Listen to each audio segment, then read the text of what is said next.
네, 안녕하세요. 이번에 세상을 밝게 비춰주는 기술이라는 제목을 가지고 슬램티에 참가하여서 여러분들께 발표하게 된 중미중 박지환이라고 합니다. 저는 지금부터 제 작품에 대한 설명, 그러니까 여러분들께 제 작품을 소개하는 그런 소개 타임을 가지고 미래에 대하여서 생각하는 시간을 한번 가져보자 합니다. 이때 미래에 대해서 생각해보자라는 것은 우리가 앞으로 기술에 대하여서 발전을 해 나가야 할 때 어떤 마음과 어떤 다짐을 가지고 미래를 발전시켜야 나가야 할까라는 내용을 다뤄보려고 합니다. 자, 먼저 첫 번째로 제작 동기입니다. 2020년도 우리는 가장 큰 이슈가 있었는데요. 세계적으로 가장 큰 이슈입니다. 무엇일까요? 네, 바로 코로나 바이러스이죠. 그래서 우리는 이런 코로나 바이러스가 2020년도에 발생함에 따라서 밖에 외출을 할 때는 항상 불편하지만 마스크를 써야 하며 동시에 정부에서 내려오는 방역 지침에 따라서 우리의 일상을 조금은 제한받기도 합니다. 그런데 그 와중에서도 우리는 바이러스를 지키기 위하여서 손 소독이나 손 씻기, 그리고 주기적인 환기가 점점 중요시 되고 있는데요. 그런데 잘 생각을 해보자는 겁니다. 우리가 주기적인 환기나 손 소독 같은 걸 잘 지키지 못합니다. 또한 몸이 어려우신 분들이나 노인분들은 이런 것을 지키는 것이 굉장히 어려울 수 있어요. 그리고 설령 건강한 우리여도 집 문을 환기를 하기 위해서 열었다가 다시 닫는 것, 상당히 귀찮은 일이며 번거로운 일입니다. 저는 그래서 이런 것들을 조금 편리하고 실용적이게, 그리고 귀찮지 않게 바꿀 수 있는 기계를 만들고자 하여서 이번 작품을 제작하게 되었습니다. 그래서 함께 보실게요. 제가 만든, 그러니까 앞서 말씀드린 본 작품의 동기에 대한 작품은 자동 환기 장치입니다. 제가 이 장치를 만들면서 세 가지의 조건을 만들었어요. 그러니까 이 세 가지의 조건은 내가 만든 작품이 이 세 가지의 조건을 만족시켜서 사람들에게 편리함을 주었으면 좋겠다 하는 내용이에요.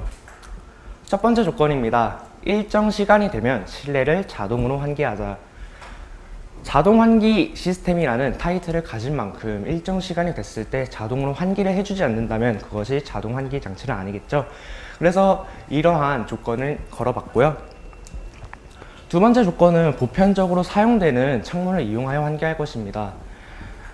우리가 인테리어적으로나 이런 작품을 사용하기 위해서는 우리가 평상시에 사용하는 것이 조금 더 개발이 되어야 우리가 이런 것들을 사용할 때 조금 더 편하게 사용될 수 있을 거라고 생각을 하였습니다.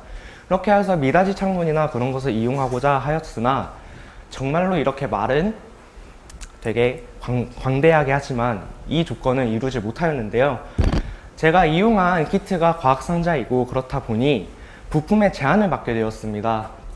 그렇게 하여서 미닫이 창문이 아닌 우리가 밀고 당기는 형식으로 잠그는 그런 창문을 선택을 하였습니다. 조금 안타깝긴 한데 넘어가야 할 것 같아요. 마지막으로 조건 3입니다. 환기가 되기 전에 그 사실을 표현하는 것입니다. 네, 여러분들 알람을 맞춰놓고서 그 알람을 깜빡하고 그 시간이 되어 알람을 울리면 우리는 엄청나게 놀라지 않나요? 그런데 이거는 조금 달라요. 일정 시간이 됐는데 내 주변에 있는 창문이 무슨 귀신 있는 것 마냥 일제히 한 번에 다 열려버리는 거예요. 이런 일이 갑자기 있으면 상당히 놀랄 거라고 생각을 하여서 환기가 되기 전 그 사실을 백색 LED로 표현하는 그런 조건을 넣어봤습니다. 그렇게 하여서 한번 제 거 작품을 보시도록 할게요.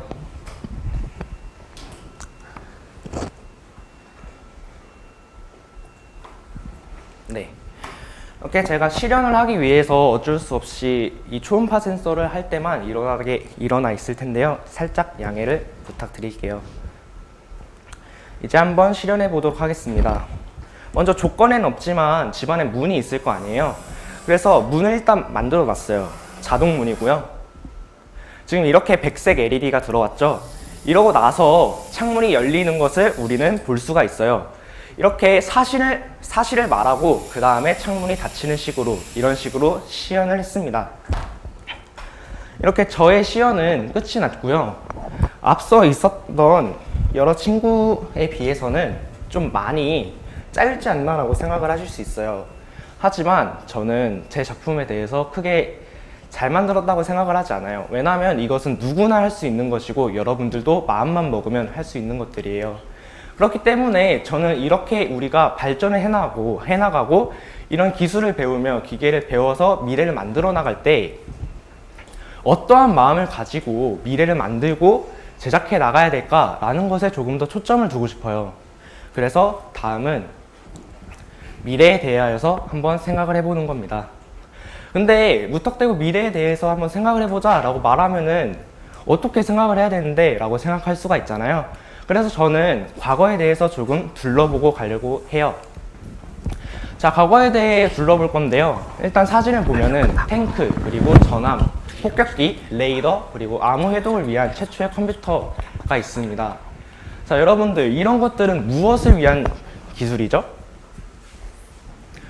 네, 맞아요. 이런 것들은 전쟁을 위한 기술이에요.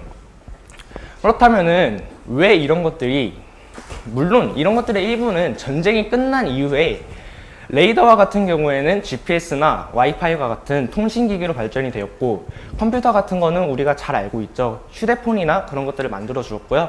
폭격기 같은 것은 여객기, 그런 기술이 되어서 민간인들한테 유용함을 주는 굉장히 중요한 기술에 자리 잡긴 했어요. 하지만 우리가 눈여겨봐야 할 것은 이것이 아니라는 겁니다. 제가 여기서 눈여겨보고 싶은 것은 이러한 민간인들을 위해 사용되어도 충분히 가능하고 충분히 유익했을 기술들이 민간인들을 위해 사용되기 전에 전쟁을 위하여서, 다른 나라와 전쟁하기 위하여서 만들어졌다는 거예요. 저는 이것에 한번 요점을 보고 싶어요. 왜 그랬을까요? 제가 생각하는 그 이유는 과거의 발전 방식에 있어요. 과거에는 자신들의 문물을 발전시켜서 선진 문물을 만든 뒤에 그 문물을 이용하여서 자신보다 힘이 약하거나 약한 세력을 점령하거나 지배하였어요. 그렇게 하여서 그 나라에 있던 특별한 기술을 가져오거나 아니면은 그 나라의 자원을 가져와서 경제를 성장시킨다던가 그런 식으로 하여서 발전을 했다라는 겁니다. 그리고 그런 것에 굉장히 극으로 치닫아 있고 자신들의 사상까지 만들어가면서 그 일을 정당화하였던 그런 조직이 있는데요. 바로 나치 독일입니다. 저는 이 나치 독일을 가지고 예를 들어보려고 해요. 자, 아까 전에 말씀드렸던 말대로 나치 독일을 비롯한 유럽의 여러 가지 독재주의 국가는 전쟁에서의 승리를 통한 여러 자원을 얻었고 그것으로 인하여서 발전하였어요. 그리고 나치 독일 같은 경우에는 나치즘이라고 불리는 PPT에 있는 저러한 사상을 가지고 유대인을 학살하거나 자신들의 뜻을 반대하는 세력들을 아예 제거함으로써 자신들의 능력을 조금 더 올렸어요. 그렇게 해서 세상을 발전시켰다기보다는 세계 2차 대전이라는 엄청난 끔찍한 일을 저지르면서 세상을 어둡게 만들었죠. 저는 이것을 이렇게 정의하고 싶어요. 개인이나 한 단체의 욕심, 그리고 한 국가에 의한 욕심의 기술은 세상을 어둡게 만드는 기술이라고요. 그렇다면 이제는 생각을 조금 바꿔볼 때예요. 세상을 어둡게 만드는 기술에 대해서 우리가 생각을 해봤고 과거에 대해서도 생각을 해봤어요. 그렇다면 우리가 미래에 만들어야 될 기술은 무엇이며 세상을 밝게 만드는 기술이란 무엇일까요? 저는 제가 생각하는 그런 세상을 설명하기 위하여서 4가지 사례를 준비해봤어요. 첫 번째는 여러분들이 잘 아시는 라이프 스트로우예요.